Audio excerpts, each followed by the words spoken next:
and I'll never back down. In the middle of the ring is where I lay the smack down. Against all odds, I will always prevail. The way you step to me is like hell in a cell. Greetings and salutations, this is Christopher Daniels. I'm talking to my main man Delzinski right now. Any video game show, any video game channel, any YouTube channel called Vintage Shizzle is indeed hashtag Daniels approved.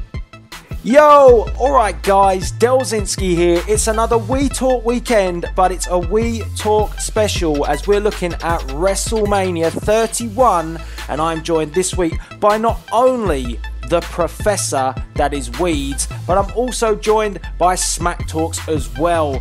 How are you doing, guys? How you doing, Weeds, first of all? I'm really well, mate. It's great to have Paul back on the show again, isn't it? Always a treat around WrestleMania time. Yes, we did it last year. How are you doing, Paul? I'm doing good. It's great to be back just in time for WrestleMania.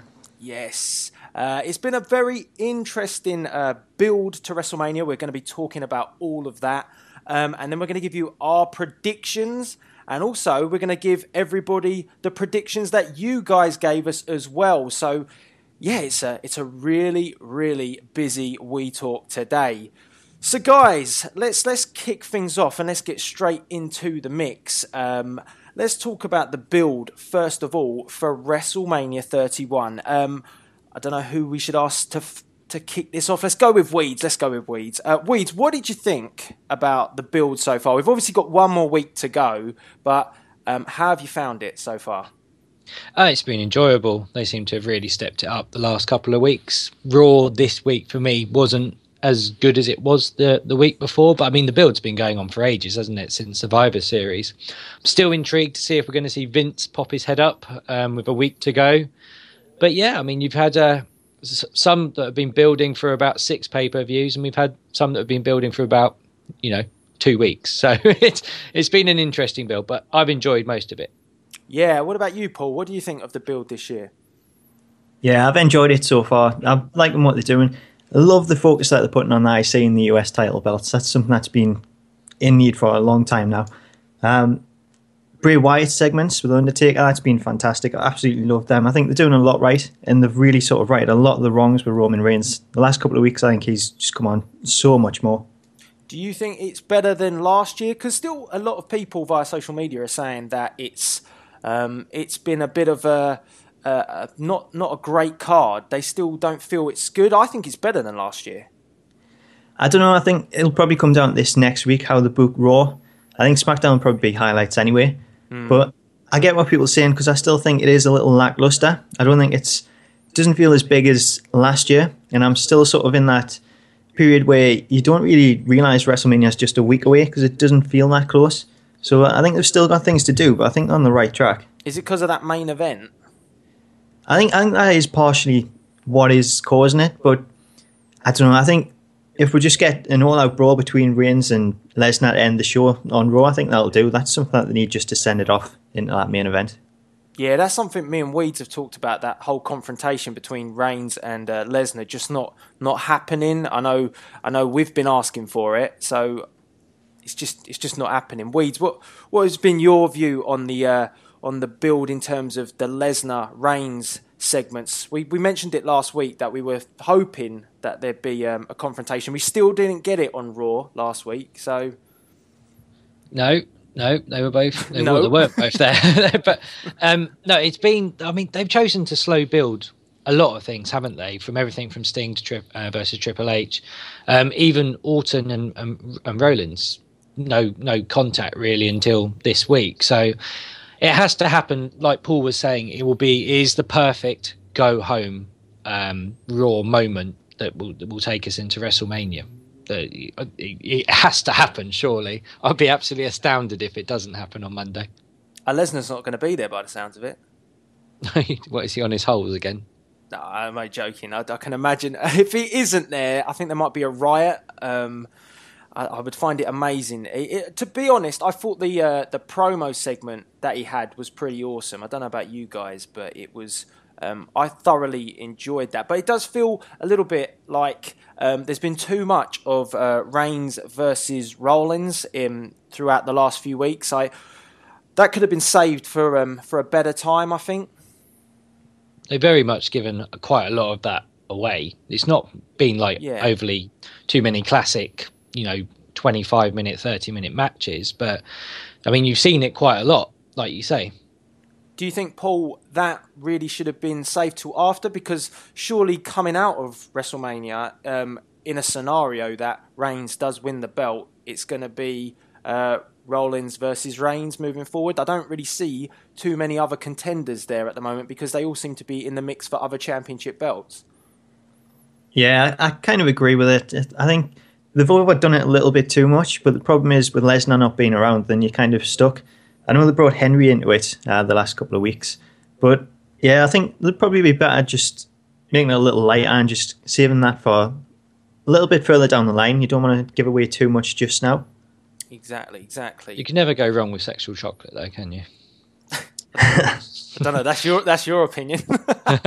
I'm not getting back onto my Tanay, so you leave that well alone. But no, I think for me, this WrestleMania, it feels like it did around 13, maybe some of those type WrestleManias, where it feels like they're going to push the reset button to some degree to how it all works, and that's kind of why I'm looking forward to it. Because as I think we've said before, we're going to see a lot of things or matches that we haven't seen before, and potentially the belts like the IC, the US title are going to mean a bit more. Hopefully we'll have a new WWE champion, all those kind of things. So we can, it feels like it's the in-between WrestleMania. But no, I completely take what Paul was saying earlier, where it feels it's crept up on us more than anything else. Yeah, kind of hoping for that reset button to be hit, because it's the best opportunity they're ever going to get to do it. So fingers crossed. What matches are we looking forward to? I think let's go first with Weeds. What matches for you on the card this year are your standout matches? Let's say name your three that you're looking forward to. Ladder match, for very obvious reasons. I'm surprisingly, I didn't think I would be, but I'm looking forward to Rusev versus Cena. Orton, Rollins, and then the main event. They're my big four, I suppose. What about you guys? You had to go for four, didn't you? Of course, can't do three. Paul, what ones are you looking forward to? Probably AJ Lee and Paige and the Bella Twins has got to be one of your picks, yeah? Yeah, that's number one, definitely. So that's one out of the way. I would say a surprise one. I think I'm looking forward to Triple H and Sting. I think that could be a really good match. I think that's going to have a feel of The Undertaker and Triple H's matches. Yep. So if it follows in that sort of footstep, I think that's going to be an absolute classic. And then the IC title match, the ladder match. Ladder match is something that I think you should always have at WrestleMania because it just creates them spectacular moments. It does. With the crowd in the background, the massive crowds, it makes it so special, doesn't it? Yeah, the Money in the Bank has been missed massively over the few years, so it feels like we're kind of getting that back, and that's a really nice touch. I think for me, so you're actually taking seriously that AJ Lee and Paige is on your list, yeah? Yeah. Okay, so I'm gonna go with the like we've all said, the Intercontinental Championship match, the ladder match. I'm gonna go with as well. I'm actually looking forward to Rusev versus Cena. Don't know. You're a fan. I knew I'd turn you eventually. I don't know what I'm really a fan of. I'm a fan of the Kebab Man, or I'm a fan of Angry Cena. I don't know. It's not really sure at the moment. We took a step back from Angry Cena this week, so he's not as angry as he was last week. There is no heel turn coming. Ever. And then, actually, I'll probably go 4 as well, because I'm definitely looking forward to Randy Orton versus Seth Rollins. I think that could be one that could steal the show. But for me, the one that I cannot wait for is Sting versus Triple H. I'm so excited to see Sting at a WrestleMania, and I think Triple H has done like a fantastic job to get that match over. So interesting that none of us said the main event. I did. I threw it right in there at the end, but I don't think any of us said Taker. Yeah, none of us said Taker Wyatt. Wow, that's even more interesting. I am looking forward to it, but I think that because of the Sting Triple H match kind of overshadowed it quite a lot, because it's got that similar feel about it. Like Paul said, it's almost got that Undertaker Triple H feel, which has kind of overshadowed it. Yeah, I mean, but this is the problem. If you're booking a champion like Lesnar and he's not there, is that the emphasis is going to drift away from that. Yeah, I don't know. Plus, we haven't seen Taker, and I think that's a good thing. I don't really want to see him, but until we get to WrestleMania. But I was just clarifying. I hope he don't turn up. I do want to see him, just not yet. So it's going to be really interesting. I actually think the card has got pretty solid over the last few weeks, considering we were all kind of scratching our heads what they were going to do. I think this WrestleMania, they could have booked tons of matches. And that kind of leads me to a question to you guys. Were there some matches that really have been missed out here? One for me that I can think of was The Miz versus Sandow. I mean, they spent a hell of a long time establishing that relationship between the two. And then they're going to have them, I think, in the Battle Royal now, which I thought maybe a match could have been pretty good, considering how over Sandow is. I thought it was a bit bizarre not to have it. They needed a kind of a blow off from it at some point, but I think you'll probably see that in the Battle Royal. He's going to eliminate the Miz, isn't he? Well, it would be quite funny if he had a very Daniel Bryan-esque for a Rumble elimination to Sandow, because I think you might get a riot again. What sort of matches do you think, Paul, we could have seen? Cody Rhodes, Stardust, Goldust, really, that storyline got dropped pretty quick. Yeah, like you said, I think Miz and Mizdow, I think those two were two that I kind of expected to be on the pre-show, especially with it being a 2-hour pre-show. There's plenty of time to put in there. So I think that's one of them, but we'll probably see that in the Battle Royal. Mm-hmm. Then I think Stardust and Goldust kind of come a bit early, being last month. That really should have been saved for WrestleMania. But it's weird that they've not chosen to give them the rematch, and Goldust kind of disappeared a little bit. Yeah, I'm kind of especially shocked. with the botchy finish as well. Exactly. Yeah, maybe it's like because of the way that it ended, they're not giving them the rematch. But I don't know. It's weird that they put Stardust in the ladder match. I think I would have preferred to see these two get the chance to go at it at WrestleMania. I think that's the thing. Everybody thinks it's weird. Why is Stardust in the ladder match when he was having a pretty active storyline, which seems to have just been, forgotten about? It's another Bella issue, which kind of really bugs me when they drop storylines just like that for no reason. But I mean, the other one that's missing for me, I don't think it's on there at the moment. They probably will end up with it on the pre-show. But where are the tag team titles? Yeah. I was going to say that as well, yeah. Particularly when Cesaro and Kid have been, thrust into the limelight quite a lot recently. You've obviously had the dissension. I'm not calling them the Ascension anymore because they've just been completely. It's pretty terrible, really, isn't it? You're trying to establish new stars, and you do that to one of the tag teams which had the most promise. It's kind of unforgivable, really, from their point of view. I'd be feeling pretty down if I was one of those guys at the moment. Any NXT guy would be like, "Don't put me up." Well, yeah, exactly. I don't know. It's always the trouble, isn't it? Just stay on NXT. Just stay on the brand, the better brand. Oops. Okay, so let's get into the mix. Let's get into the breakdown of the matches itself. And the first match we're going to talk about is the Intercontinental Championship match. It's the match that we've all been looking forward to. I don't know about you guys, but I, for one, have thoroughly enjoyed R-Truth's involvement in this. The way he's tried to steal the belt. I don't know if that's ever going to work, the way that he creeps around the ring, but I expect that he'll be the guy that will pull off some pretty funny spots in this match. So I'm quite excited about it because you've got a lot of legitimate players in this match as well. You've got like your Dolph Ziggler's, you've got Daniel Bryan, Dean Ambrose, and then you've got guys like R-Truth in there as well to kind of add that a bit of comedic value, which adds that different element to it. And also you've got Bad News Barrett, who's just quite frankly hacked off that, week on week he'd lost his belt, and I think he just got it back unless he'd lost it on SmackDown as well. He had a nice little title earlier on in the week in Raw, which was quite funny. So, I mean, what do you guys think of this this match? Who do you think's gonna grab the victory? What's your predictions? I'm interested to get your views on this because there's quite a split around social media whether I think the favourites are going to be Dean Ambrose or Daniel Bryan. Yeah, I think so. No, go on, Paul. Yeah, I would say pretty much the same thing, really. I'm expecting a Daniel Bryan win. I think it's probably the match that I'm looking forward to the most. The build with it, everyone stealing the title, I've absolutely loved that because it's brought back so many memories of the Hardcore Championship. And to top that off, what they've done right is this week, maybe like stealing the championship might have devalued the champion, but Wade Barrett's gone over on both Raw and SmackDown. He's come out really dominant and took out all the people that's going to be taking him on. So I think that's been really good to sort of make the champion look strong. And the match itself, having that ladder match on the card, I think it's the perfect match for WrestleMania. Like I was saying before, it creates all those WrestleMania moments that you want to see, and they're the ones that you look for on all the highlight packages.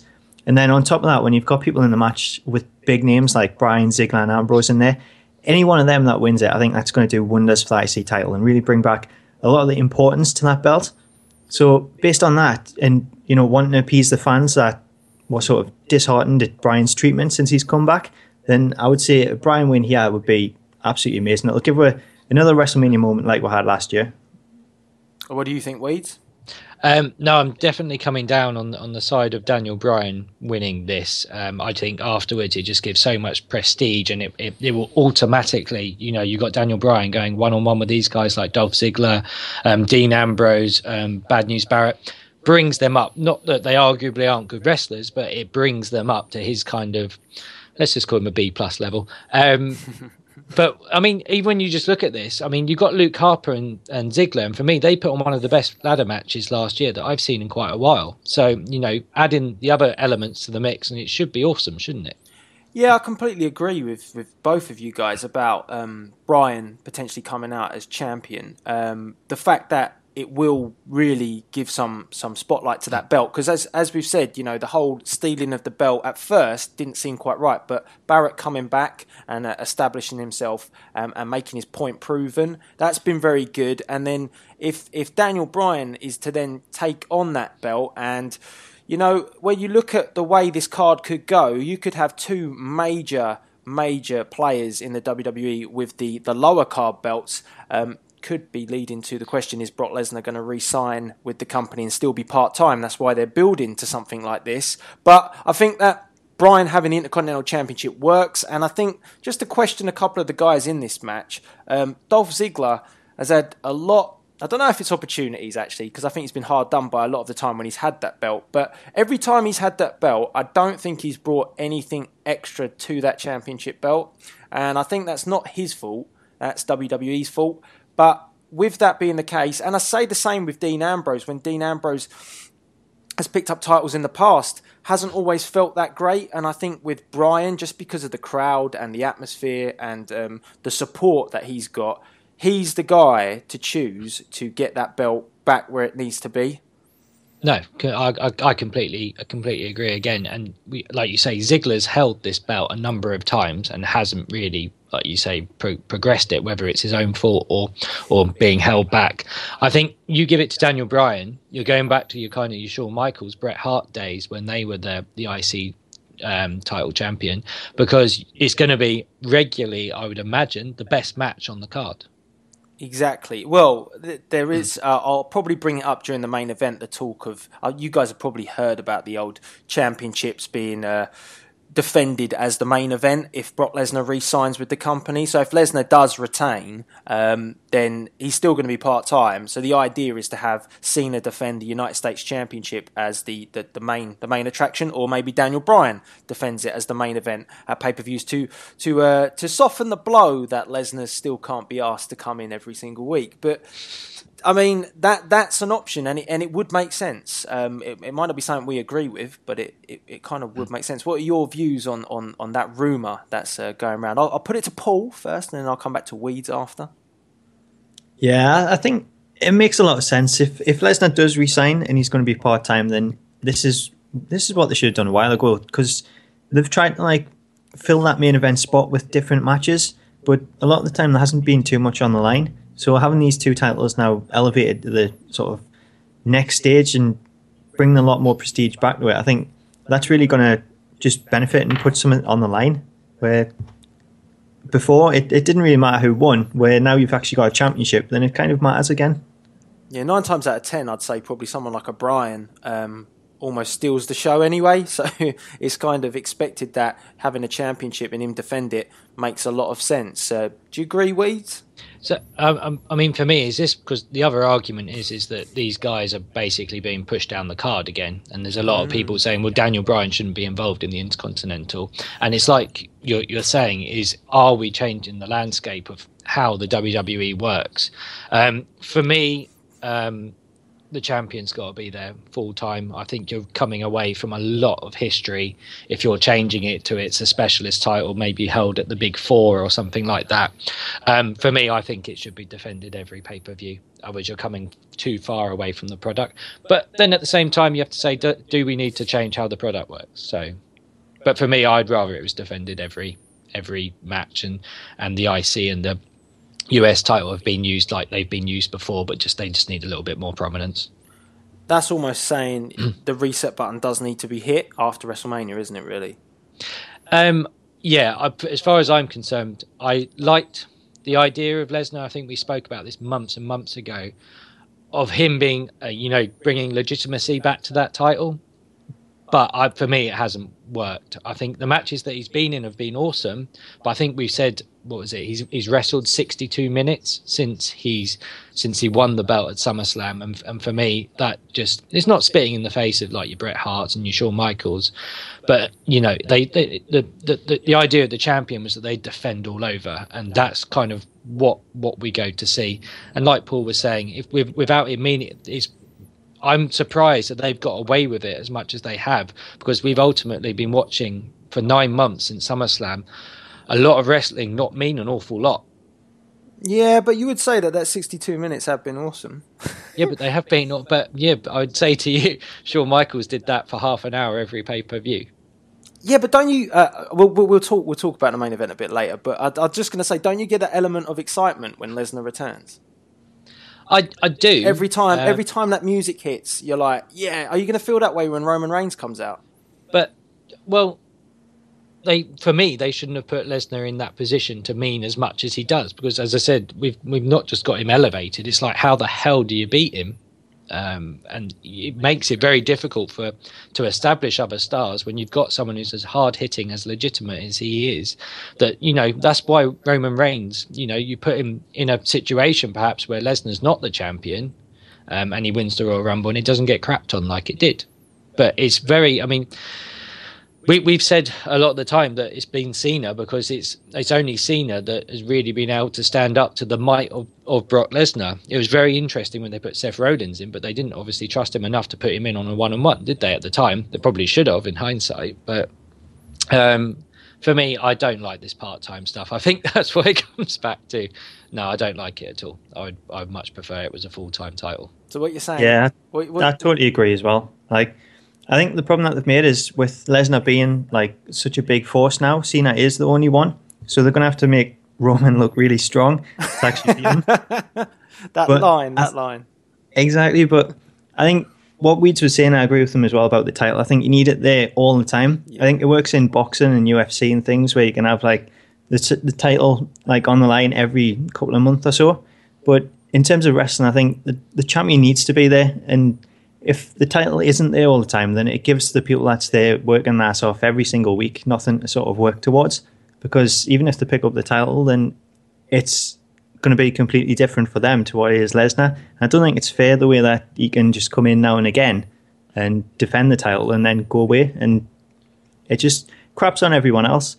I think it says a lot about what they think of their current roster, that they'd rather go and reach out to guys like The Rock, Brock Lesnar, which is completely wrong, but they'd rather reach out to those guys than have your Seth Rollins, your Daniel Bryans, and pick up these title belts and have them for a long period of time. It's probably a bit backwards. It's a bit backwards. Which is ironically what everyone wants to see as a fan, or a majority of the fans. I think as I say, after Raw, after WrestleMania, Raw's almost the perfect night, whether it be Roman Reigns champion or someone else as champion. They have that opportunity to then have a full-time champ back in place with the company. But just let me ask you a quick question. If Lesnar does retain, and I'm sure we'll come on to this, yeah, who's next? Goldberg. Yeah, exactly. Do you know what I mean? Who is next? The entire authority. I don't know. I don't know. I think the only ones who can literally stand up to him will be Stephanie at this point. I don't know. That's a really good point. I guess we can put that one out there. Who, if Lesnar does retain, who would be next for him? I'd say it's going to be The Rock. Because, I mean, again, what we've said is from day one, we've always felt that if it was going to get taken away from him, it was going to be a cash-in. And I think the closest we got was Cena, the pay-per-view after he lost the title. But then that was so ridiculous, the turnabout that he had. I think they were trying to do it as, he went in with different tactics on the second time. But, for me, it's only ever felt like a cash-in is going to be the one thing that, you have to really take him out. Well, if ever was a night to do it, it would be WrestleMania 31, I think. But yeah, I completely get that. I don't know. I don't know who they go with. I did actually see, I don't know if it's just dirt sheets again, but I have seen a few things creeping up about The Rock. But that, again, to me, is going a bit backwards. So we'll wait and see how they plan out over the next week. Let's get back to the Intercontinental Championship, because I'm sure we're going to talk about that championship match in more detail anyway. But so predictions, I think we kind of all went Bryan, didn't we? But let's put it Weeds. Go on. Yeah, Daniel Bryan for me. And Paul? Daniel Bryan for me. Wow. So everybody agrees on the first one, but we don't agree about the main event. I was going to say, so it will probably be our truth. Yeah, exactly. So, next match, this is the one that Paul's been looking forward to. AJ Lee and Paige versus the Bella Twins. So Paul, what are you thinking about this match? It's hard to think because I'm so excited, to be honest with you. In all honesty, I think it's a bit disappointing to see a tag team match on there when we can get this on Raw pretty much any week. Mm-hmm. If one thing they could have done just to sort of make it a bit different is if they put the title on the line, then it would have just made it much more interesting to see who got the pinfall and then picked up the championship. But because it's just a regular tag match and there isn't anything on the line, then it gives you that sort of feeling where you don't really care who wins. But being WrestleMania, that's not what you want. I would love to see the Divas Championship on the line. I think it's something that was needed. But because there's nothing really on the line here, I'm just going to go with AJ and Paige because I think they've been the staple of the division over the last year. So they deserve it, and that's pretty much it. Let's be honest. All the belts should be on the line here, and they shouldn't be on the pre-shows or anything like that. They should be on the main card because it's the star attraction. The belts should be all defended at WrestleMania. They should, and like when you look at it, every other title is on the line. So why are they not having the Divas title on the line? It's ridiculous. The issue as well with this is that they could have done something really simple. They could have put this into a fatal four-way for this belt and had they could have tied up storylines like we talked about this, Paul, a couple of weeks back as well. They could have tied up storylines by dropping Brie into this match and reverted back to mentioning, how her sister was stitching her up as a personal assistant and all that issues with the Authority. And they could have made this into a fatal four-way pretty easy. Paige and AJ Lee have got history as well. It was there to have a match of some sort for that belt, and instead they've gone down the route of a tag match, which again will have no interest. I'll be interested to see where they put this on the card, because no disrespect to the Divas, but they tend to put this usually before the big match and the big main event, and when they do that, it kind of I don't mean to sound disrespectful, but it kind of takes the air out the crowd sometimes if it's not for something important, and it could do that again. Yeah, I totally agree. If they place this after like a big match, like the ladder match or Sting, Triple H, something that everyone's going to be really invested in, then that's just going to further kill the match. It's one of those typical matches, like you say, that when everyone goes to get a beer, isn't it? Oh, how dare you! But it is. El's going to be punching. But Vince McMahon has said this enough times. He needs something before the main event, so everyone can go and get that last beer for the night, so they can all settle down for the next, 35 minutes, 40 minutes. So he just calls it a filler. Do you know what I would prefer? If what he should do, if he wants a filler, he should always just play Vince McMahon Stand Back on the Titantron, because that would just be awesome. Every WrestleMania, I'd be happy with that. That put bums on seats, though. You can't put that. Oh yeah, on, to be honest, you wouldn't be going for a beer because you'd just be. I was just a boy. But no, I really like Paul's idea there, where it could the title's up for grabs, and either Paige or AJ could have come in for that. Again, Fatal 4-Way, they don't work. Women's matches, Fatal 4-Way, does it? No. Oh, hang on. NXT proved that they can be brilliant, didn't they? So yes. it should have been something better than this. For me. Well, it's just frustrating because like you say, the lower brand, I don't believe it's the lower brand, but NXT is proving that you can get these matches and you can get the crowd going and hyped for it. You've just got to market it right, and they just fail on all levels to market these matches. I mean, even with Nikki, she's done a good job, but I'm still not that bothered. Do you know? It's kind of silly. I'm not even that bothered that AJ and Paige are together. Really, to be honest, I don't. It's like we've said for numerous weeks. It's all a bit weird. No, I mean we've come a long way since Lita and Trish main evented Raw. When I think was it Trish left or Lita left, one of them, and we've come a long way for the bad. I mean most of it. I mean. Total Divas does have its place, but it's very difficult to incorporate that for me into the main brand all the time. I'm not saying it doesn't have a place, but it's just very difficult because you're going from one extreme to another a lot of the time.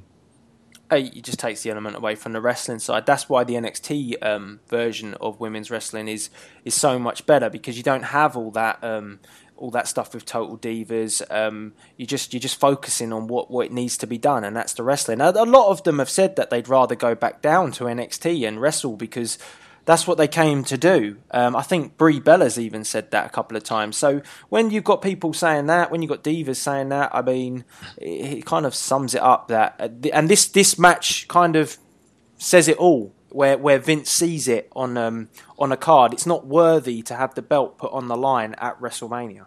I think it said everything for me. If you're going to talk about a wrestler's wrestler in Paige, and now she's been. It sounds more like forced into doing Total Divas more than anything else, and it's just like, what hope does it have of being a legitimate wrestling concern inside the program? Between, I'll put it to Paul. Do you think it's going to get better after? I mean, are we looking at potentially someone like Charlotte coming up and taking that belt off of Nikki, or are we just looking at this continuing for months or months between AJ Lee, Paige, and the Bellas? Well, I think it can't get any worse. So there is that. I think it'll be the sort of reset button again. I think we'll still get Paige, we'll get AJ, and the Bellas, unfortunately. But we'll also get the likes of Charlotte, and I think it's time to bring up some other people in there as well. I know you're thinking, like Eve Marie, yeah? Silence. Silence. Yep. But I think that's the worrying concern, and we brought it up with Lesnar already. Is where do you go with this? What is the next booking angle?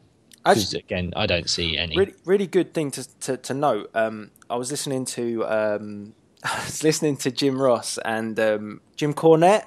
And it was interesting because they were talking about booking, and they were saying that when people suggest ideas and they're in the meeting room throwing out all these ideas, someone says, well, what's the end goal of your idea? And they're like, well, he gets the victory. And it's like, yeah, but that's not the end goal, is it? The end goal's got to be like 6 months on. What have they built to?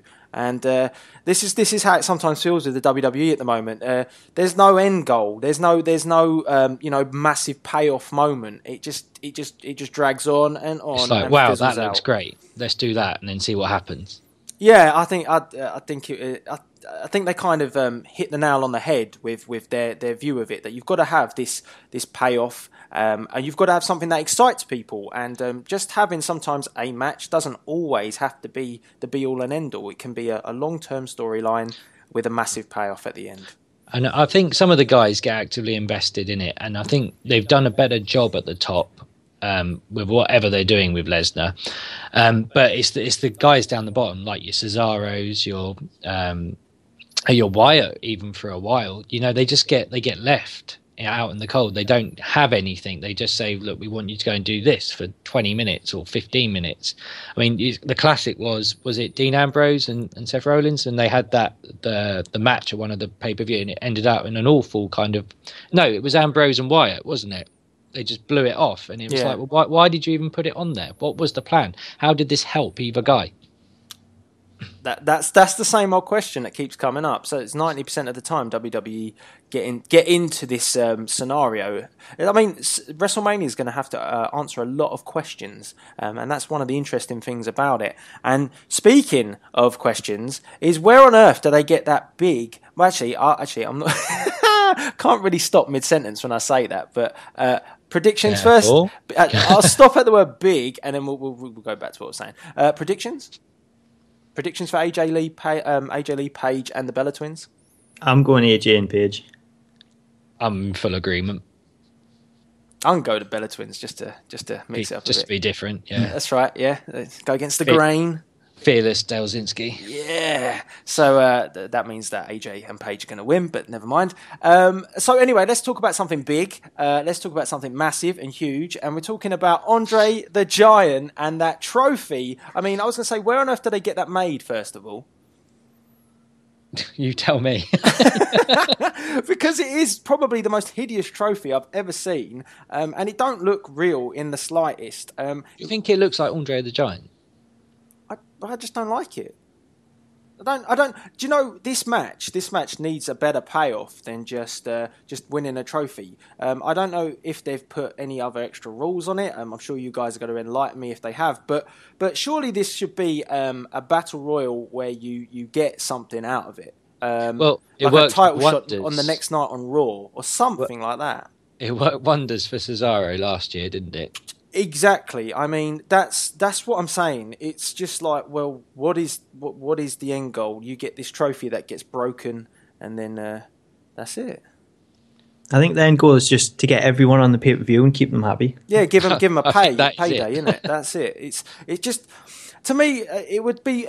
I would like something along the lines of that. Either you get a title shot, or the next night on Raw, or you get something. It would just be, or you get an option to pick a championship or a lower card championship. I don't know, but something's got to give in this match instead of walking around. I mean, if I was in this match and I won it, I'd have that trophy with me every week just to piss everyone off. You got to carry it around like the Money in the Bank briefcase. Yeah. That's what I'd be like. I'd bring it to the ring. I'd take it everywhere with me. Interviews, it would sit on my lap. Be bigger than you. I know. But I mean, let's get back to that. Said there about the night after on Raw. Something. Maybe something like that works. You know, you get an immediate title shot or something like that. Again, I don't think in terms of the guys in it this year, it's as, correct me if I'm wrong, but I don't think it's as star-studded as it was last year. You said last year's was star-studded? Well, I remember Cesaro being in it. It's just that, like we've said, it's a payday for everybody to get on the card. But I don't know. I don't even know who I want to win this, to be perfectly honest. I've got a feeling it's going to be the Big Show. I'm not even going to quantify that with an answer. I do like what they announced last night, which was the NXT WrestleMania Access tournament, where you're obviously going to have Hideo Itami, Tyler Breeze, Finn Balor, and Adrian Neville all competing in a tournament during Fan Access to actually go in. And I think for me, it could be the fast track of Finn Balor, because I think we've said before, where does he really fit into the NXT roster, because he's been elevated like Kevin Owens very quickly. So maybe with that entrance he's got, he's a natural to go up as quickly as possible. And as you pointed out to me before, he's no spring chicken, is he? He's not. I actually thought he was much younger than what he was, and he's not. He's not really. He's not as young as I thought he was. Do you know what? On that point, and I'll put this to Paul as well, could it be Adrian Neville that could win, and then they turn him into Danger Mouse? Mouse, they've been very whatever it is, as long as I can be Penfold, that's fine. It does sound like something creative would do, doesn't it? But I think they've been hinting that he's got to go up, and I'm pretty sure none of us want him to go up with the brainstorming that Vince has been having recently. But is that an option? I think so. I think Adrian Neville's the one name that he's been there quite a while. He's won the title, and he's one of the first ones to actually win the title and not go up. So maybe his time is now to go up. I think whoever wins this will inevitably show up on Raw at some point after WrestleMania. So to me, I think Neville's the obvious choice. I think he's ready, but at the same time, I think he's better off in NXT. Whereas I think Finn Balor, if he wins it, then him at WrestleMania, the sight of him coming out with his entrance would be amazing to start with. But then I think he would do a lot better on the main roster because you don't really have to change his gimmick. So as long as he's got the face paint and things, then that's enough for him on the main roster. Where a lot of guys like Neville might struggle, where they don't have a certain gimmick to get them over. Yeah, I'm kind of thinking how that's going to work if Balor's in it. How it's going to take, if it's just the Battle Royal, are we going to get to see his entrance at WrestleMania?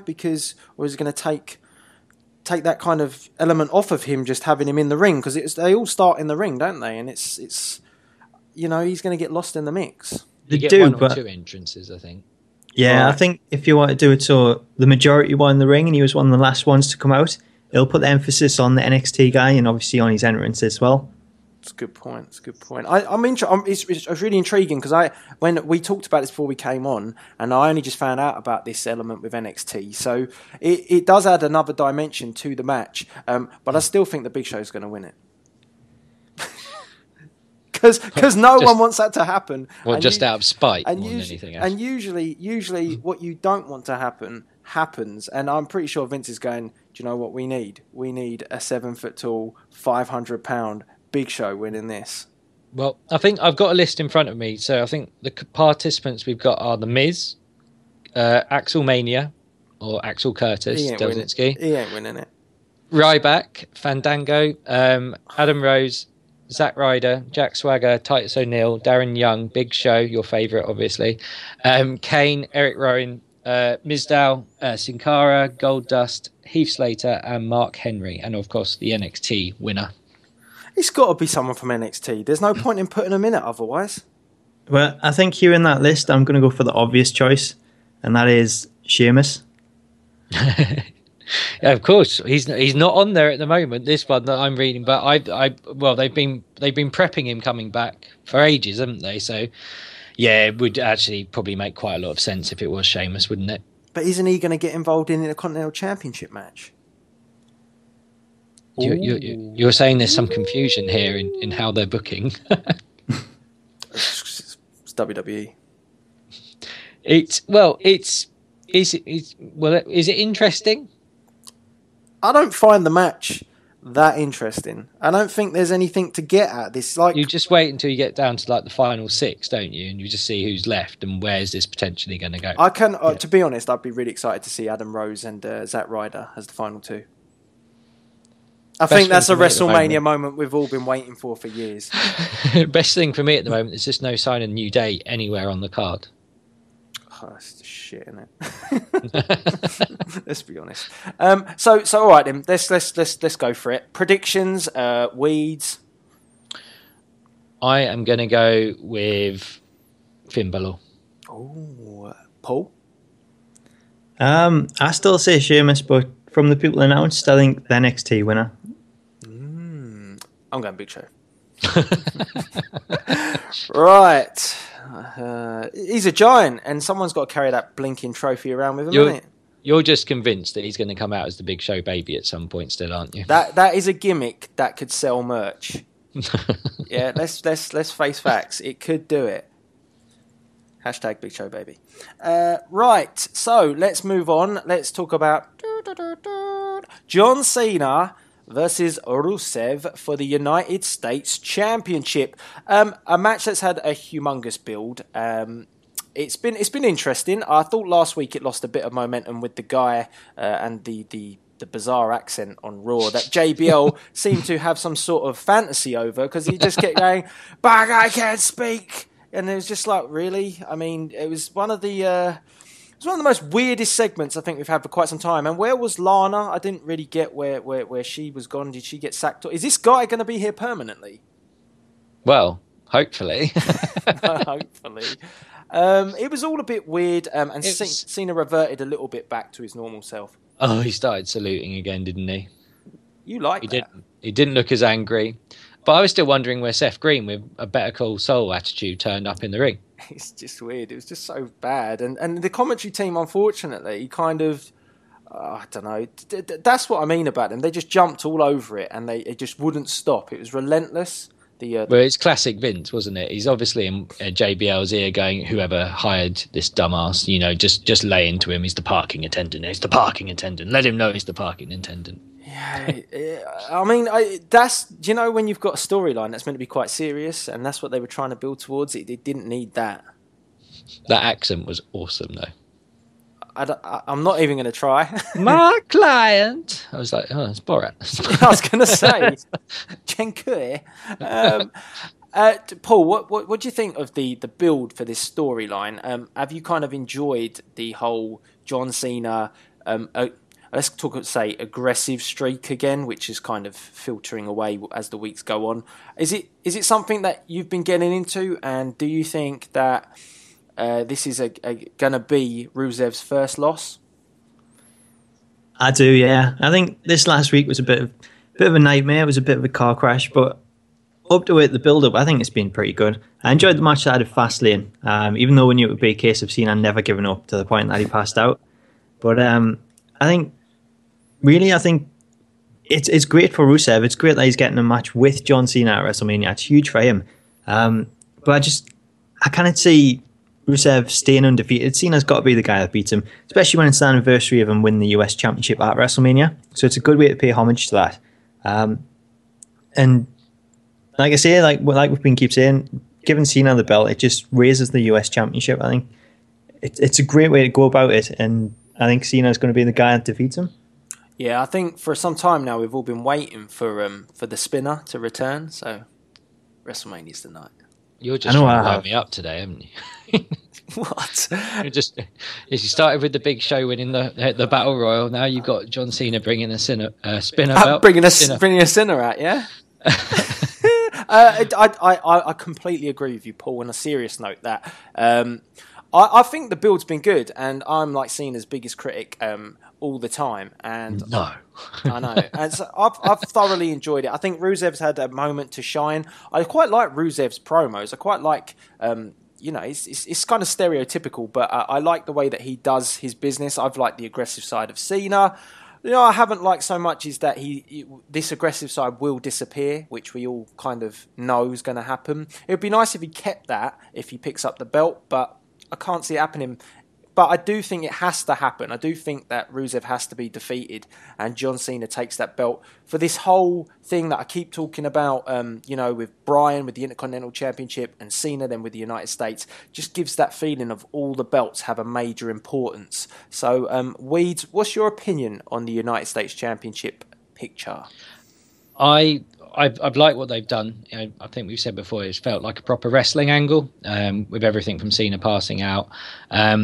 He's kind of got the Jack Swagger moment, hasn't he now? Which is it's good, and it's an easy way to get the crowd more or less fully behind Cena with the USA backing. One thing I would say is, where do you guys stand on the undefeated streak? Do you think it is that time where Rusev does have to completely go? Because I think they become more of a kind of an albatross around your neck at some point, that you start talking about undefeated streaks, and everyone thought it was such a mess when they took it off Goldberg eventually, and you have these other streaks that go on, and even with Taker with the WrestleMania streak, that they do become a bit of a mess at the end. So is this the clean way to end it, like you're saying, to the legitimate face of the WWE for the last 10, 11 years, the 15-time champion? I think it's got to be done. Yeah, I think so. I think out of everyone for them that could end it, Cena is the biggest name possible. So I think if someone's going to end it, it's being someone like Cena. It brings legitimacy to it a bit more. The only one that I would have said could have, if it had happened, would have been like bringing in a Kurt Angle, and with him not committing to do that, it had to be Cena. Yeah, I mean, again, for me, if Rusev wins, the next step really is not Cena again. It'd have to be whoever's the champion, and I don't think they're going to do that with Rusev yet. I kind of think he'd probably move into Daniel Bryan region if that belt's picked up. I think he might move on and set his sights on the Intercontinental. I still think they missed a massive trick on this United States. I would have liked Rusev to remake the belt. I still think there was a really good time period where they could have made him change the belt and made it. He could have even swapped it for the European or some, sort of things that made it a bit different. He could have done a few things with it, and they didn't really choose to kind of push it. Why would he want to be the United States champion? Do you know what I mean? Well, the only other thing they could do is potentially unify them, but I don't think they're going to do that if they're going potentially down the other way with the main belt. So yeah, I mean, I think the storytelling was good, but I think they could have done more. But we always ask this of WWE, so I think the time is now for John Cena to become United States champion. As cheesy as that sounds. So predictions. Let's go. Paul first. Yeah, John Cena for me all the way. Weeds. Yeah, time's up for Rusev. Cena win by submission. I'm even giving you the finish. Will you be sporting all of your Cena gear when he wins? I will be decked out in as much neon fluorescent clothing as I possibly have. You'll look like a parking attendant then. I'll be sat next to you. Thanks. Yeah, I can't see anything else happening. It's got to be John Cena. So that's a clean sweep with Cena. Right, next match. I'm really looking forward to this one. Randy Orton, Seth Rollins. Took a while to get going after Orton went out with his injury, but then gradually picked up pace and kind of exploded over the last few weeks, particularly with, I thought, an awesome segment at the end of Raw between with Orton standing in the ring with the icon and the vigilante that is Sting. Really enjoyed it. The whole at the beginning, the banter between Orton and Rollins. Rollins just completely oblivious to that Orton hating him and that arrogance that Seth Rollins has brought out over the last few weeks, last few months, has really got to a stage. Then he thought he got some one-upsmanship on him, and then it all came crashing down again. So I think they've done a good job to build this one, and I think they did finally sell a storyline where somebody got injured and they actually kept them out for a decent period of time. So it was all good, and I think we're going to get a great match, and I think it could be a show stealer because I like Orton, and everybody knows that Rollins always puts on a great show in the ring. So, guys, I'm going to hand it over to you. Weeds, do you want to fire away on this one? Yeah, I was a bit worried where they were going first part of Monday Night Raw last week. It turned out, like you say, really well, and I liked how they did the spin with Rollins. Said, I tricked you in 3 hours. I did to you what you did to me in 3 weeks. But when they did that bit at the beginning where they were like, I accept your match at WrestleMania. If you'll have a match with me tonight, I was like, what is this? This is what they've come up with. I was wondering. I've just thought they could have maybe have done that better, but obviously there was the other angle behind it. But getting to where they wanted to go by the end of the show, I thought could have been a little bit better. But yeah, the end of the show with Sting in the ring, obviously to get onto the WWE Network exclusive of actually hearing him speak for the first time in 6 months was interesting. But no, I've liked the build. There's not really much. Again, it's a proper wrestling build. The guy's come back. He's been taken out by the future of the WWE, and to actually come back and get that revenge, that redemption for him. That's the story there. Winner for me, I suppose we'll come on to in a bit, but yeah, I've liked this, and I'm, like you say, potential show stealer for me outside of the ladder match. I think this is the one where you're going to see some really smooth wrestling, nice transitions, the whole lot. This is going to be a proper wrestling match between these two. What do you think, Paul? Yeah, I agree with Weeds. I think this could be one that steals the show. It's the two men. I think these two are going to put on a fantastic match. I think it could just kind of spoil it with some interference from the world's greatest security team from J&J. But my bigger question is, how can that amazing security team let in Randy Orton wearing his full gear and not see him get into the arena? They're not tall enough. Yeah, it must be, because they've managed to let him in, go into the locker room, get changed, and then come out the ring. So I see them getting involved. I can't see them stopping it. I think it could go either way. I think it's going to be really close. I kind of don't know who's going to win this. I think that they could go for the old play where they have Orton win only for Seth to redeem himself later on in the night. I think they could go for something like that. But on the other hand, I don't really think it damages either, because this is how you close out a feud, and that's the best bit about this is, if Orton wins, it closes the feud in terms of that. If Seth Rollins wins, I mean, he's got other fish to fry later on. I don't really think anybody loses any face with this. Orton's established anyway, so I don't think he has a whole lot to worry about if he picked up a loss here either, to be honest. I get the feeling that this might just be the beginning, though. Oh, you think it's going to continue? Yeah, I think this is the one that could turn up into quite a violent feud, and they won't really settle an awful lot here. Like you, I'm under the impression that you'll be able to determine a lot of what's going to happen later on in the night or the night after by who wins. I'm expecting a Randy Orton win with a Seth Rollins cash-in or an attempted cash-in at some point during the evening. Well, I guess you could say if he cashed in and Orton spoilt that's the greatest way to spark this feud. But I would be pretty pissed if that happens, because I do not want to see Seth Rollins fail with his cash in. Well, I was wondering if he might be the first guy that tries to cash in mid-match or something like that. It's going to be interesting. What do you think, Paul? Do you think this is the beginning of something, or do you think that it can have closure? Or like as I've just said, really, I think it depends on a lot of the other things that happens, and whatever happens in the match between Orton and Rollins is going to determine what happens later in the night. So I think it's something that could go on. I think it's got everything you need for a bit more long-term feud. So I think these two could go on for a while, but it depends how they want to play Rollins. If they want to have him cash in, maybe win the belt. But it would be good to see if he cashes in, then Orton comes out and stops him winning it. But at the same time, you've also got Ambrose, who vowed not to let him cash in. Yeah. I think a really good ending would be all three former Shield members. So Rollins coming out to cash in, then Ambrose comes out to stop him. And you get all three of them in the ring. Kind of sets up the future. Just gives you a little glimpse of it. But I don't know, I think going forward, maybe Rollins and Orton could work. It all depends on the main event and what's happening with Brock. Indeed it does. And I'm going to put to you guys, what are your predictions? Paul, what are you going for on this one? I could go either way, but I'm going to go Seth Rollins. Weeds? I'm going Orton win. Ooh, I like both. I'm a massive fan of Orton, but I'm going to go with the future, and I'm going to go with Seth Rollins as well. 2-1 on that one. It's going to be good. I can't wait for this match. I don't know what it is. I'm just really excited. Everything with Seth Rollins makes it exciting. I think that's it. You got a few on this card, but you're not sure where it's going to go. That's always the best way to be. Yeah, definitely. Definitely for me.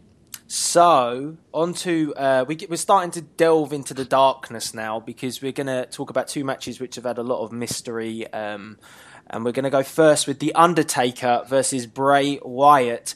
And I'm just going to put it out there to you guys. Although this build has been quite nice, I've liked it. I don't really see the point of this match. I'd like to see it. Don't really see the point of it in terms of The Undertaker. Never will understand why The Undertaker would want to come back at WrestleMania to face Bray Wyatt when he has unfinished business with the Beast, Brock Lesnar. And that was the only match, regardless of not if it was good, bad, ugly, that was the only match that should have happened if The Undertaker was going to return, because he needed that redemption and they didn't give him it. So I cannot see, and I'll probably put my prediction out there really early, but I cannot see Bray Wyatt winning this. I just think it's a good way to elevate Bray. But yeah, I don't get it. Sour. I think I think for me it's more important. Like yourself, I would be amazed if Taker loses 2 WrestleManias in a row after the 21-0. I think for me it's more important what they do with Wyatt during this match, and maybe they, because I mean the idea for me is you've got to turn him into your main event guy, who's potentially, if it is Roman Reigns, going to be going up against Roman Reigns or something like that. You've got to move him up this is the only reason you'd have this match, unless they've thrown it together, which we have discussed, is that you've got a long-term plan for Bray Wyatt. So what I'd like to see is he's already quite dark in what he does in terms, but I would like to see him get quite a ruthless side during this match. Again, try and take. He said he's not scared of him, so really go into that kind of Lesnar mode a little bit, where he's really beating him down, and that's what I want to see. And I would like to see take a win, but not in a dominant fashion.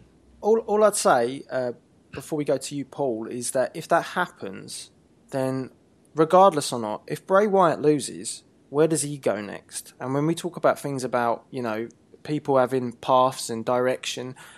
A loss at WrestleMania is a massive thing. Yes, it's a massive thing to be in the ring with The Undertaker, but it's still a loss regardless on the biggest stage. And who does he then pick up a feud with? He can't go and interject himself in the world title picture coming out of a loss. That just, to me, would not work.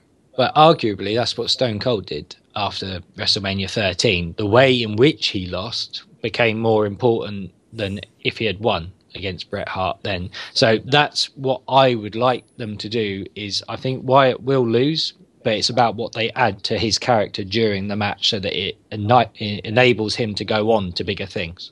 How they do that, again, I haven't got a clue, but that's what I would like to see. Go on, Paul. What's your views on this? Yeah, I totally agree with what you've just said. I agree with Weeds as well. I can see The Undertaker getting back on track and winning this match. But it's going to be more about Bray Wyatt and how he then copes with the loss and what they do to sort of elevate his character. Because The Undertaker's more than likely just going to disappear off into the darkness again. So I think it's kind of one of them ones where it would do Bray Wyatt better to win it, but there's no chance that he's going to win it at all. I think this is how you get The Undertaker back on track. It would have made a lot more sense to have him take on Lesnar, like you just said. And I think that's the one that I was looking forward to, maybe for the title. Yeah. But I think what this could do is the way that they've booked it. I've loved everything that they've done with the more sort of supernatural type things.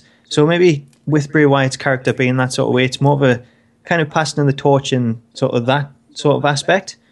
But the way that they've booked Undertaker in this and not having him show up, it kind of shows to me that the Undertaker's character is maybe sort of doubting himself. And now that he's accepted the challenge, he's going to come back and just show that he can still go and that he is still that dominant force at WrestleMania. And that'll give him then the emphasis to go on and maybe face Lesnar next year and get that redemption again and just avenge the loss to the streak. I think there's a lot of things riding on how fit Undertaker is for this match. I mean, we don't know. I've seen I've seen like one or two pictures of him training, but I haven't seen an awful lot, and so we just don't really know what physical shape he's going to be in, and we still don't really understand how much he was playing up to that injury act against Lesnar, whether it was whether he was not quite up to it or not. So it's really intriguing at the moment where they stand with the Undertaker. I think Bray Wyatt has done a phenomenal job of pretty much putting over this match on his own. He has done it week in, week out. And that's what I mean. It's just kind of think, well, he deserves the payoff. But he's well, we say that Bray Wyatt, the Undertaker, is not going to lose this match, but we didn't think he was going to lose last year as well. Well, that's the thing. I think everyone was so sure last year that it puts that bit of doubt in the back of your mind. So anything could happen, but I don't really see it happening. I think the problem is if he loses 2 in a row, it becomes, is it even worth bringing him back for the last one in Texas, which is his home state. So yeah, I'd be amazed if he loses, but again, based on what we saw last year, you can never count it out, can you? You never know what decision Vince is going to make 2 minutes before they go out. Yeah, I think one thing that sort of happened last year is the way that Undertaker looked at the end of it, everyone sort of wrote him off as being old and past it. But the problem that they had was last year, it wasn't your typical Undertaker match. It was more of a brawl, and so the way that Brock wrestles, you are never going to have that actual wrestling match. No, so definitely. I think that took a lot out of the Undertaker, where it'll be much more of a match and it'll actually tell a story. So I think you'll be able to cope a lot better with that, and it'll leave people watching the match and seeing how it ends and thinking, you know what, Undertaker's still got it.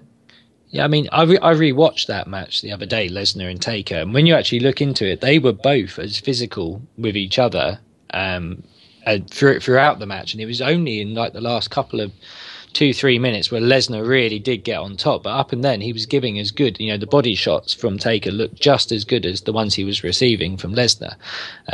So yeah, I think it got. I don't know if that was the commentary team, the way they sold it, but again, I left that feeling like he was broken. He was broken down by the end of it. But I don't know if that's necessarily what they wanted to do. I think it was partly good selling from The Undertaker, but then, like you said, the commentary team really did belittle the whole... I mean, they were hinting at things before it even happened, so they were planting the seed, and that doesn't really help, because I think that's... But do you think they knew? So I don't think they knew, and I think they were in shock, and I think that's why they didn't do a very good job. I don't know. I kind of felt that they were already saying he looked weak, and I kind of had this feeling that they were, when you listen to it back, you sort of get that impression that they were trying to tell you, you just didn't want to believe it. They're bracing you for something. Yeah, nobody really listens to the commentary team at the best of times, so it wouldn't have mattered a word they were saying. But still, that guy in the crowd from last year, still my favourite reaction in wrestling ever. His face. Poor sod. But yeah, I mean, we could be open to see anything, but I'm going to say on this one, it's a Taker victory. I'm hoping, maybe to be a bit different to Paul, I'm hoping that this leads to Taker Sting at 32, albeit that, to be honest, it should be, he should get redemption on Lesnar at some point. I don't know. I just don't know. I just don't think that's going to happen.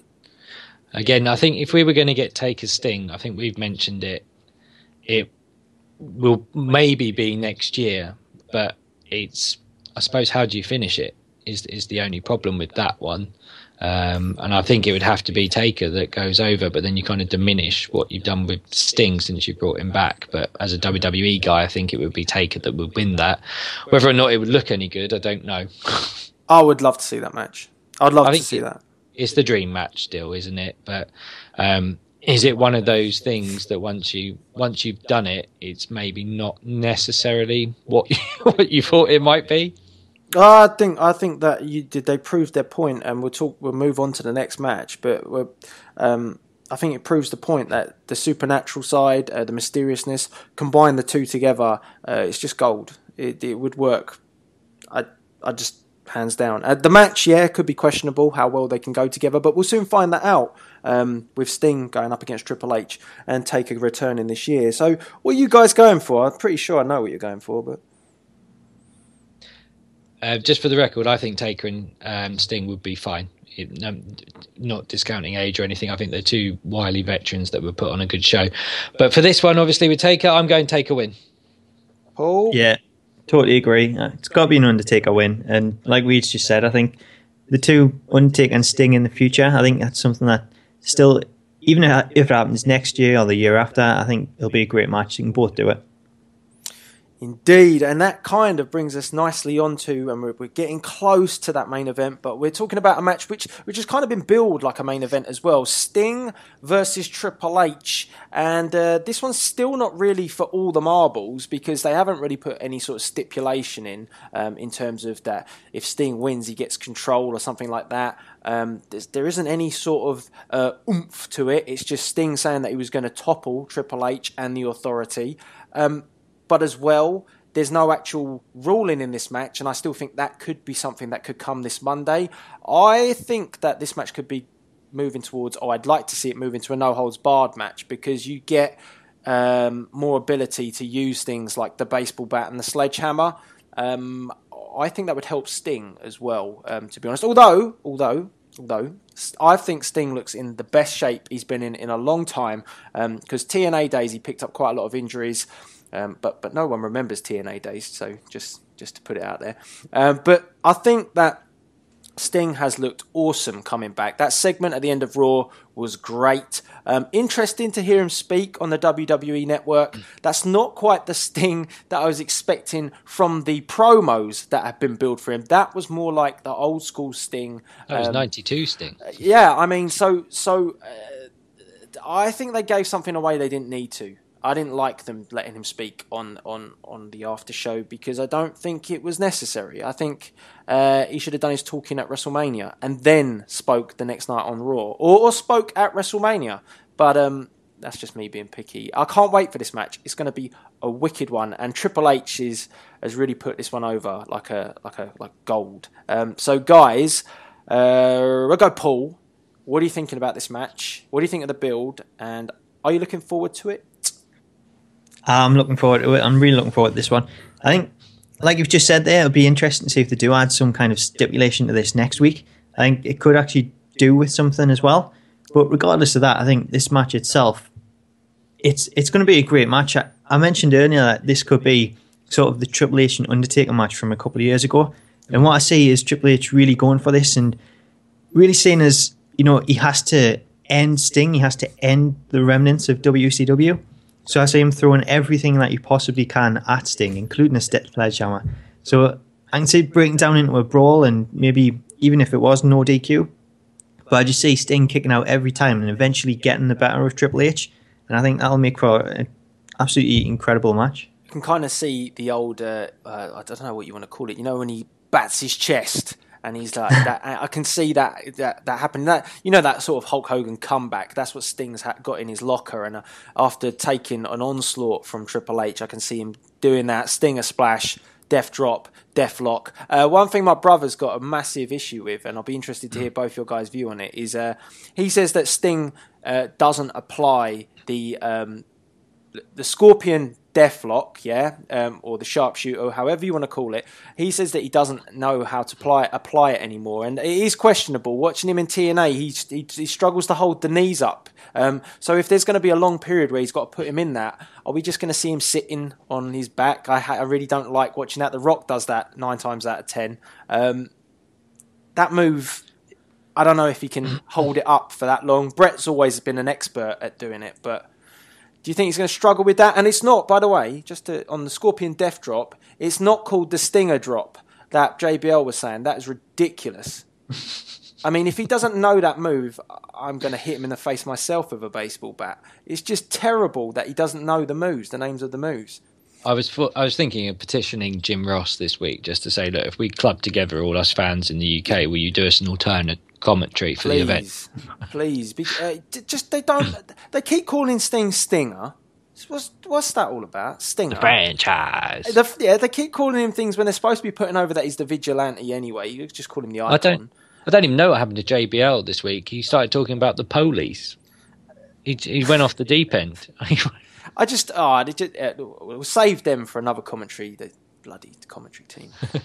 But what do you guys think? And I mean, just to point on what I said, the Deathlock for me is something that he used to apply expertly back in the day. TNA days, he was struggling with, because it's your knees, isn't it? You're bending your knees a lot, and if you're going to have someone like Triple H in that for a period of time, it does look really bad if you can't cinch it in. I think the fact that he's noticeably lost a lot of weight since TNA, and he seems to be in really good shape. I think he'll be fine. I think he would have been squatting like nobody's business since he's come back. And to be honest, it's the one thing he hasn't actually put on, isn't it? I can't recall him putting it on. I think he's saving that for the night. They saved the baseball bat. The only thing I'd like to see from this match, I suppose, going in, is I don't think Triple H has got an awful lot of offense going into it. I think he needs to pedigree Sting on Raw this week. And maybe Sting pops up from it still in some degree, and then he gets him again. But I think he needs to get something in because it feels very one-sided at the moment. Do you know, I don't know what it is, but I am like serious, like this, out of all the matches on this card, I am like seriously pro Sting. Like I've never felt like really wanting someone to win more than like anything. Like I just think the way they've done Sting's been awesome. I'm a massive Sting fan anyway. Let's not discount that, but it's exciting. Like any time that Triple H has beat him down, I'm thinking, oh, you better not, you know. But he's hardly got a shot in though, has he? I just love the whole thing with the baseball bat and everything. What did you guys think of him talking on the WWE Network? Questionable or think it was about time? Let's go Paul first. I haven't actually seen the video of him talking on the network. Actually, You'll be surprised. I forgot about it, but to be honest, I think that's something that they could have maybe left until the Raw after WrestleMania. It feels like Weed said, it's not quite the Sting you'd expect, because you know they had that Vigilante promo, Vigilante versus the Authority, and the voice, the Deepin voice, and then Sting just kind of cut his classic normal Stinger promo with the woos and everything going out there. It was Surfer Sting. Kind of. It was. I didn't think it was necessary. Let's put it that way. I think it was just another way to get you to tune into the network. It did hype it. I mean, I did want to see what he had to say, but he didn't say an awful lot. He said about 3 lines. Exactly. So you didn't miss anything, Paul. No. What are your predictions in this one? And let's ask you what you think the finish will be, because I'm interested to hear what you guys might think as a finish. So, Weeds, go on. What do you reckon? I think there might be, this will be the one where there might be a bit of a kerfuffle, shall we say. There might be a couple of run-ins here, but whoever it may be, even if you're getting Kane and Big Show involved. Only one outcome for me. I think, like you say, they're going to make Sting look absolutely awesome by the end of this. I think Triple H will get his stuff in. I think he'll be on top for an awful lot of the match, but I think you get the massive comeback, like you say. Death drop, death lock, game over. Tap out, yeah? You said submission? Submission. Paul? Yeah, I actually like the sound of that. I think there'll be some interference from the likes of Kane and Big Show, and hopefully at the end of it, Triple H taps out or passes out or something like that, and it just puts Sting over. You think you're going to see any colour in this match? I think we could, actually. I think this could be a match where it adds to it. No, I agree. This will be the one. Yeah, definitely. But I don't know. It's that thing. It's been PG. This is WrestleMania, so it's the time to sort of just push out, just really go for it, just push the boat out. I'd like to see it. I think that Triple H would be more than open to do it, considering he's built this storyline for the period of time, and I think even Sting would be open to it. So I think Triple H is going to be marking out completely. It's going to be like his Ric Flair moment against Sting. It's a big night for Triple H. It's a match that he's probably quite relishing to get in the ring with as well. So I just love it. I love the whole build. You've only got to look at the shape he's got into as well. He looks lean. Green light machine, yeah. So what do you think?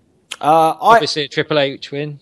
Yeah, no thanks. I reckon there's going to be a few pedigrees. I reckon Sting's going to power out. I think he's going to give the rah, and he's going to go for it, and then he's going to hit him with the Scorpion Death Drop. I think he's going to get the Death Lock. I think we might see a period of time where he applies that and Triple H is in it but doesn't give up, almost that Austin Brett.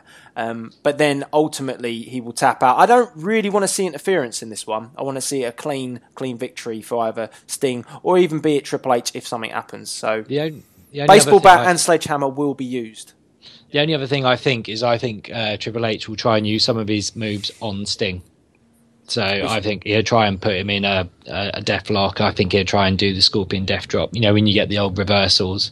And I think that could be the thing that backfires for him.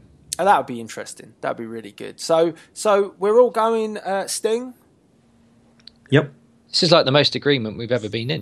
I know. This is great stuff. Okay, guys, so we're going on to the main event. We're on the final road, so to speak, to the end of this We Talk. And I asked everybody out there to give me some audio predictions for Lesnar versus Reigns. I wanted to know what the viewers, the We Talkers, what they were thinking was going to go down during this main event, because it's kind of, no one kind of knows yet. We're speculation with Lesnar leaving. Reigns, he's got to be made to look strong, of course. So I went out and I got you guys to predict for me what you thought was going to go down. And what I'm going to do now is I'm going to play you the audio from each and every one of you that submitted your predictions. They're 30 seconds long each time, and it's really interesting to understand what you guys thought. So we're going to hit that play button, and here are your predictions. Hi Delzinski fans, it's Anthony Starr at Anthony Starr Hearts on Twitter. I predict that Roman Reigns is gonna win the WWE World Heavyweight title at WrestleMania, defeating Brock Lesnar. How it's finished, maybe F5 countered into a spear or a super punch out of nowhere. I know Roman Reigns is not Randy Orton, but it's gonna be that. And believe that. Have fun, stay awesome. Thank you very much. Ladies and gentlemen, my name is Wenzel. My name is Zerky. And together we are Brodus. We make WWE 2K15 videos. Just like to say a massive thanks to Delzinski for letting us be a part of this video. Without further ado, here's our predictions on the Brock Lesnar Roman Reigns match at WrestleMania 31. We're looking extremely forward to it, aren't we? Yes, we are. Yes, we are. Right, okay. So it's pretty obvious. Yeah, I mean, there's no doubt about who's going to win, is there, really? No, yeah, absolutely. So we're going to do it on 3, right? Yeah, together, let's do it. 1, 2, 3, Brock Roman Lesnar. Reigns. What? Roman Reigns. How? Are you telling me you just said Brock Lesnar? Yeah. No way. Of course, mate. It's got to be Brock. It's got to be good old ball laser, mate. Nah, Roman Reigns is going to spear him 3 times. 3 You're going times. to say, have this, you cunt. Yeah. Yeah. Anyway, thanks for that. See you later, everyone. Hey yo, Delzinski, I am here. I am at WWE Dylan S. I was previously hashtag Daniels approved, and my prediction for WrestleMania 31 between Roman Reigns and Brock Lesnar is that Roman Reigns wins with at least 3 spears for the 1, 2, 3, and he'll get the title. That's what I predict, and I love We Talk. Catch you later, man. Hello there, We Talk viewers. My name is Ron Buster from FAM, youtube.com/XFAMXHD, and my prediction originally was that it's going to be Brock Lesnar that was going to win at WrestleMania, but ever since the blow-up backstage and Brock showing up to AFC, yeah, let's say Vince is thinking about switching things up. So my prediction is Roman's gonna end up winning, and how he's gonna do it? With 3 spears in a row in between each other. Brock will continue to get up, and Roman will continue hitting them until Brock is down for the count. Captain Scott 87 on Twitter. My prediction for WrestleMania 31: Roman Reigns will destroy Brock Lesnar at WrestleMania. He will be made to look as powerful as possible before Brock beats him for the title. Brock will be soft enough for a fast cash-in by Seth Rollins. Paul Heyman and or Vince McMahon will screw Brock out of the title via a worked Montreal screwjob style scenario to capitalise on the curiosity built up around Brock Lesnar's current contract situation. Right, so a short little prediction that I've got for WrestleMania would be at the end, due to the rumours of Brock Lesnar going to WrestleMania, it would be the Authority would make a screw job for Brock Lesnar, which is an overused thing in the wrestling industry, but it'd be a good little thing to make a rivalry between Triple H and Brock Lesnar, leading into things like SummerSlam or whatever for a year-long rivalry, so it would be pretty cool. So that's your predictions, guys, and there's some really interesting predictions in there. I think we had Anthony Starr saying that Roman Reigns was going to win via a spear, which maybe just 1 spear. Is that enough? I don't know. We had the Brodos, a great YouTube channel. Go and check them out. I'll leave a link in the description box below. Not actually able to decide who will win. Very controversial between the two. So, they were saying Lesnar, Reigns. Well, most people are on the fence with this matchup. We had Dylan Sovey, WWE Dylan S is his Twitter tag, saying that it will be 3 spears that it will take to defeat Brock Lesnar. That's becoming quite the main prediction, because also, shout out to Fam, we've got Ron Buster saying that Roman Reigns will win by 3 spears as well.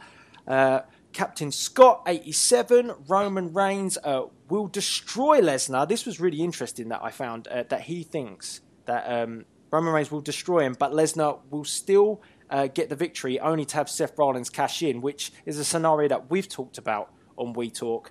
And then also as well, we had Scott McMillan saying that the Authority will screw Brock Lesnar out of the title. So guys, there's some interesting concepts in there. We've heard all the audio. What do you guys think? Which one for you kind of stands out? Which one do you think could happen? Is it the 3 spears, or is it a screw job from the Authority? Let's go Weeds first. I want to know one, like yourself. Why is 3 the magic number? Because it seems to be, doesn't it? It's a magic number. There you go. I can get you singing every week. No, I think they are. this WrestleMania, like a lot of the guys have said there on the clips, is about making Reigns look as strong as possible. This is going to be their guy, they're backing, and have backed now since the Royal Rumble, and even longer than that. If you go back to the Survivor Series from the year before, it is arguably your next John Cena. So he's got to come through as strong as possible. It doesn't hurt if he goes through an absolute war, like a lot of the guys think, but comes out on the other side with the belt, only to have it harshly taken off him. Now, I think the only problem with it being harshly taken off him is that there are a lot of people who want Rollins to be the champion and think he is the best thing on the program at the moment. I know I would count yourself and I, but definitely amongst those fans for him. But equally, WrestleMania is your babyface moment at the end of it more often than not, and should be, you've got the scene of it now with Daniel Bryan in the ring with the confetti coming down. Loads of other guys have had that moment, and that's arguably what the WWE do. Now, they could swerve us and then say there is going to be a cash-in, or, it could be Lesnar's confetti moment. But, I mean, I'm expecting Reigns to come out quite strong from this. Paul, what were your views? Was there anything that stood out for you? What do you think is going to go down? Yeah, I think a lot of people picked up on 3 spears, so maybe that is the magic number after all. So I don't know. I can't say anything other than Roman Reigns win here. He's had a hell of a push when you think he's eliminated Kane, Big Show, and Rusev to win the Royal Rumble. He's beat Daniel Bryan clean at Fastlane, so he's got the full power of the WWE machine behind him. So they can't really turn on that now, and if they do, it'll completely ruin everything that they've done. They've built him up to be the next John Cena. So I don't really see too much in terms of Lesnar being able to come out of this with the title. But at the same time, if we go back a year ago, then I was this sure about the streak, and then that certain beast come along. So I think if you do have a Lesnar cashed in upon, I think does that pretty much spell the end of Lesnar for a very long time? It's kind of like you're going completely different, probably with a Reigns Rollins feud straight out of it, and I don't really see a place for Lesnar in there. You could look at it that potentially if Lesnar does go over and retain the title, goes on to Raw, let's just say the example that Roman Reigns has put Lesnar through a hell of a lot. You could see a weak Lesnar on Raw, and then an authority surround the ring and conquer the Beast and actually topple the Beast. And then Seth Rollins cashes in and the feud ignites to go further with Roman Reigns and Seth Rollins. That's something I could think could happen. It really depends on how much they push. If they're going to put Lesnar over, how much they're going to push Roman Reigns to really put him to his limit. If they're going to make Roman Reigns, not destroy Lesnar, but make it to a degree where Lesnar's so battered but still gets the victory, then it's really open to a cash-in the next night, because Lesnar's not going to be fit to compete, and it would make sense, albeit that Lesnar probably wouldn't attend Raw if he's given the option. I see it getting about 20 minutes in, and then suddenly he'll catch him or something with a spear, and then the commentary team will go back to the Royal Rumble, where he obviously took the bump on the table through with Rollins, and I think that then becomes a thing. I don't think it will go in being a thing about the ribs necessarily, but I think it will become a thing and a target area for Reigns during the match. Yeah, I mean, I think a lot of people are expecting, the reason why the 3 spears has come up quite a lot is I think a lot of people are expecting that it's got to be that final moment, that the Beast, because the Beast, it's been made so many times with Lesnar getting up from AAs, just bouncing back up.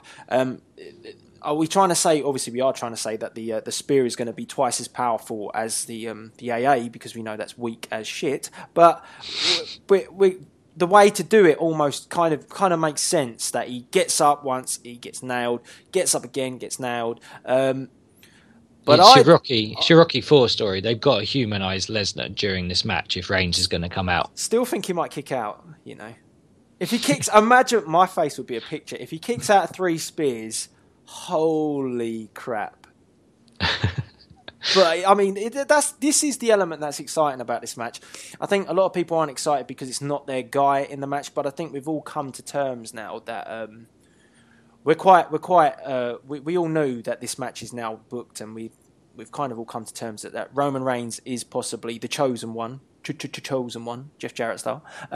But if Reigns goes over, that would be probably the WrestleMania moment. I don't think it is if Lesnar wins. I think, like you say, confetti from the ceilings. But it's a bit difficult to have all that when it might be a shower of boos at the end of the show.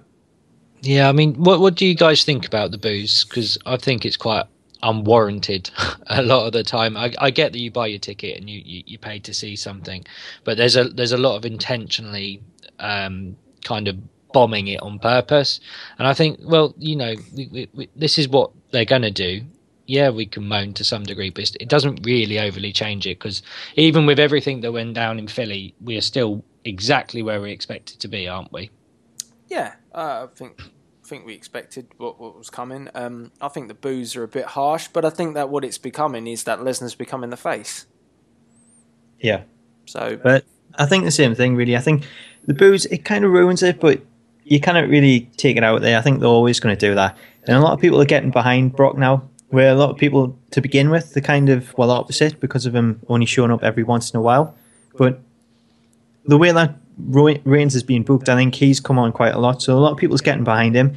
And then you've also got the people that are still disheartened at Brock Reigns getting behind Brock. So I don't think there'll be as much booing this time around.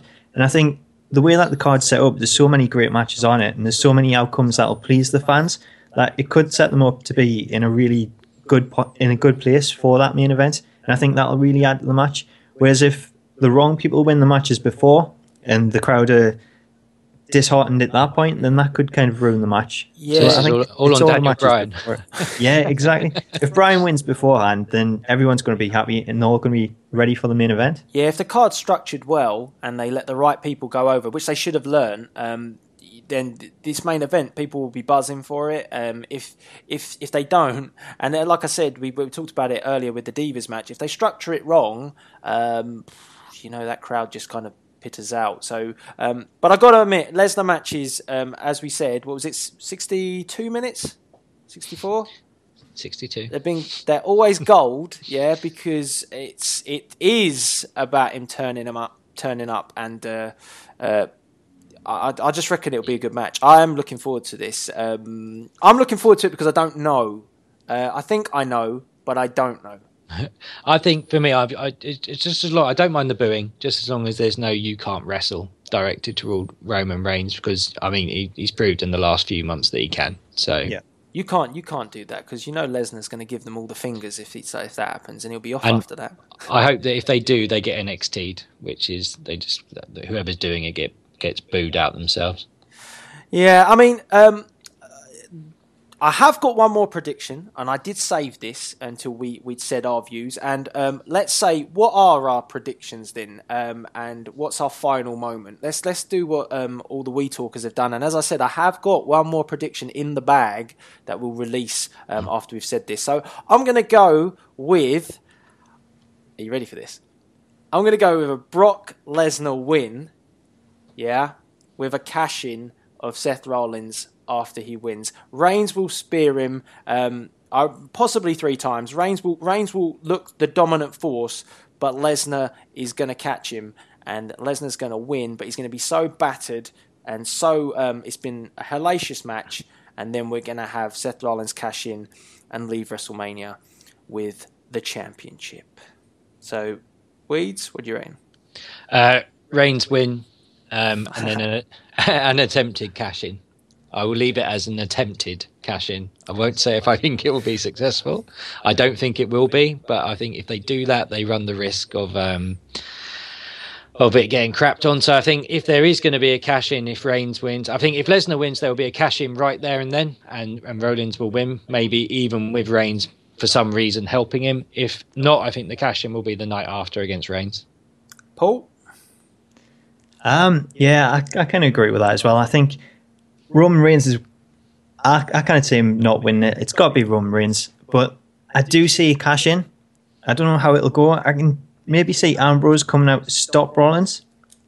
So that maybe sends the show end where you've got Reigns and Ambrose together in the ring celebrating and Rollins on the ramp.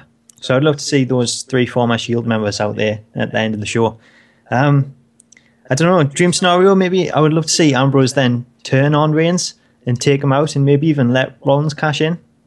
Well, that's a very interesting scenario, because we've got one more prediction, and that prediction is from the J-Man, and we're going to roll this one now, and then we'll give you our views, and then that kind of draws us to a close of another We Talk. So let's hit that prediction now. What's up, guys? My name is the J-Man. Hello, We Talk Nation. Thank you for having me on the show, Delzinski and Weeds. But yes, this is my WrestleMania 31 main event prediction, consisting Brock Lesnar versus Roman Reigns. Little context, it's a no disqualification match. It's been changed to that. The Authority come out to try and beat up both of them. Rollins decides it would be a good idea to make Reigns win the match, because it'll be easier to cash in on Reigns rather than Lesnar. So they're both beaten down. Rollins puts Reigns' body onto Lesnar for the pin. 1, 2, Lesnar kicks out. Lesnar then gives everyone in the Authority an F5. Give or take Stephanie as well. But yeah, Lesnar's in the position to win the match. He gives Reigns an F5. 1, 2, dong! The lights go out. Then the Undertaker appears behind Lesnar, giving him a tombstone power driver, giving him a good send-off as well. And Roman Reigns Superman punches Lesnar after that altercation and gives him a spear to win the WWE World Heavyweight Championship. Everyone is cheering. Dean Ambrose either comes out to celebrate with Reigns, and then the most shocking thing of this prediction happens. Before it was the Undertaker. That was the most shocking to me, but this is shocking as well. Ambrose gives Reigns a dirty deed. And then Seth Rollins gets up, cashes in the Money in the Bank briefcase, and gives Reigns a curbstone to win the title. WrestleMania ends with Rollins holding up the title with Heyman coming out. With Heyman, and giving us 2 questions for the Raw after WrestleMania. Why Ambrose? Why? And Seth Rollins, is Seth Rollins a Paul Heyman guy? And yes, that is my prediction. Have a good WrestleMania day, We Talkers. Thanks to Delzinski and Weeds for letting me be on the show. My prediction. Hopefully you guys will let me be on the show again. And I've got a channel, youtube.com/JManLego. Yeah, let's get that out of the way. That has been my prediction, and without further ado, don't be a banana, be a We Talker, and I will see you guys again, hopefully soon. J-Man, over and out. So, you just heard that prediction. What do you guys think? Paul? I don't think that was a prediction. I think he works for creative. I said when I got this one, I said it was a concept because it was an interesting concept. We got the Undertaker in there. We got Dean Ambrose in there, like you wanted Dean Ambrose in there. It kind of brings everything together for a WrestleMania, that's for sure. Weeds? It's kind of everything that we've talked about rolled into one. I'm not saying I'm against it. I just think maybe, just maybe, there's a little bit too many things happening at once. But we've definitely got a year's worth of booking there, I think. It's the ultimate WrestleMania scenario.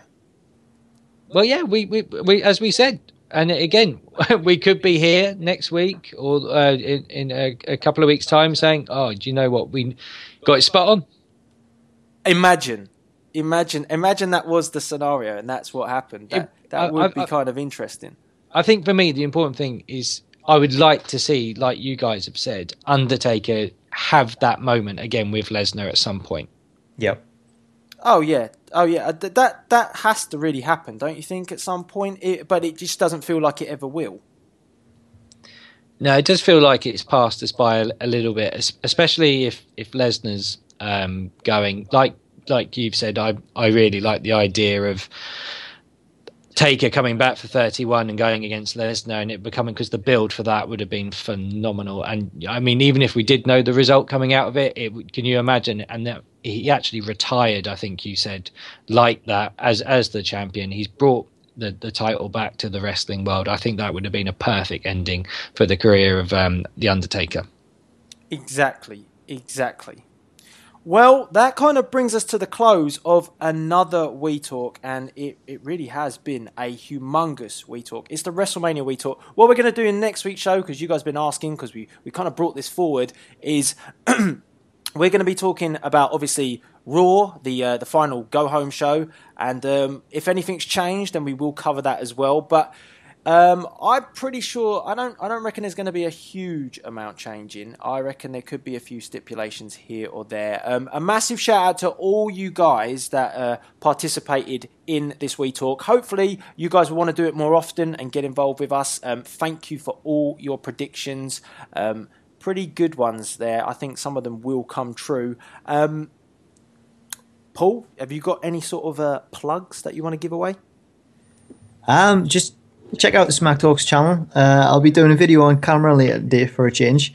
And there's a few things planned for WrestleMania week, including a completely different kind of video, if it all goes to plan, which is WrestleMania related in a way, but nothing to do with gaming or predictions. So keep a lookout for that. Are you going to be dressed as Seth Rollins? Not this time, no. Who are you going to be dressed as? Unfortunately, myself. But maybe I'll dress up further down the line. Nah, cool. Definitely go check it out. I will link to Paul's SmackTalks channel via the description box below, so make sure you head over there.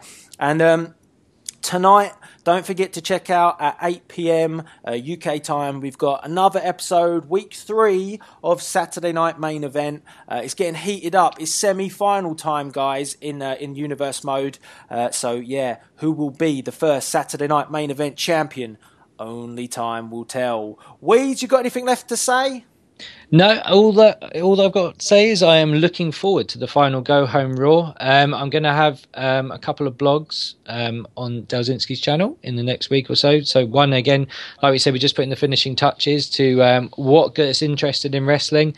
And then I'm going to be looking at what is your favourite WrestleMania, and I'll be letting you know mine, and hopefully, if he's game, Delzinski's too.